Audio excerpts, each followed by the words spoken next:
Gauri Suryavanshi, S मराठीमध्ये आपलं स्वागत। वळूया आजच्या बातमीकडे। दिंडोरी येथील शेतकरी सहकारी संघाची 66वी वार्षिक सर्वसाधारण सभा पोपटराव जाधव संकुल येथे संघाचे चेअरमॅन बाळकृष्ण जाधव यांच्या अध्यक्षतेखाली खेळीमेळीच्या वातावरणात संपन्न झाली आहे। सभेच्या प्रारंभी दिवंगत मान्यवर व सभासदांना श्रद्धांजली वाहण्यात आली आहे। त्यानंतर प्रास्ताविक करण्यात आलं। या सभेत वार्षिक अहवाल वाचन, आर्थिक पत्रक, ऑडिट मेमो, सन 2025-26 चे अंदाजपत्रक, लेखापरीक्षकांची नेमणूक तसेच संघाच्या इमारतीवर बहुउद्देशीय शेड उभारणी यासारख्या महत्त्वाच्या विषयांवर चर्चा होऊन मंजुरी देण्यात आली आहे।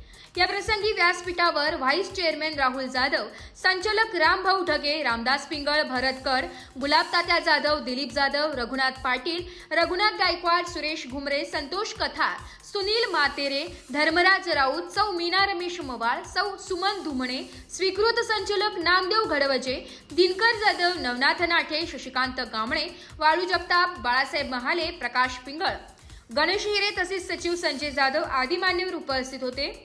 वार्षिक सर्वसाधारण सभेसाठी कारवा संचालक मधुकर गटकळ, माजी नगराध्यक्ष भाऊसाहेब बोरस्ते, कृषी उत्पन्न बाजार समिती उपसभापती योगेश बर्रे, माजी सैनिक संघाचे अध्यक्ष भारत खांदवे, सीए समाधान अपसुंदे, रमेश मवाळ, बाळासाहेब घुमणे, कैलास पाटील, विलासराव देशमुख, वसंत थेटे, कैलास कळमकर, सचिन बर्डे, बाबा मोरे, सुनील पेलमहाले, विलास वडजे, अनिल अपसुंदे, अशोक पताडे, विजय पिंगळ, अजित कड, भगवान जाधव आदींसह कारवा संचालक मंडळ सभासद मोठ्या संख्येने उपस्थित होते।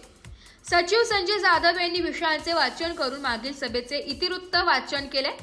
यावेळी योगेश बर्डे, कैलास जाधव यांनी चर्चेत भाग घेतलाय व योगेश बर्डे शेतकरी संघाच्या विकासासाठी सर्वांनी एकत्रित प्रयत्न करावे यासह विधायक सूचना केल्या। सभासदांनी विचारलेल्या सर्व प्रश्नांना चेअरमॅन बाळकृष्ण जाधव यांनी समर्पक उत्तरे दिली व शेतकरी सहकारी संघाच्या कामाची माहिती सांगितली आहे। उपस्थित सर्वांचे आभार व्हाईस चेअरमॅन राहुल जाधव यांनी मानले। Bureau report, S Marathi news, Dindori. अशाच नवीन ताज्या घडामोडी जाणून घेण्यासाठी आमच्या एस मराठी न्यूज चॅनलला लाईक करा, शेअर करा, सबस्क्राइब करा आणि बेल आयकॉनला क्लिक करायला विसरू नका।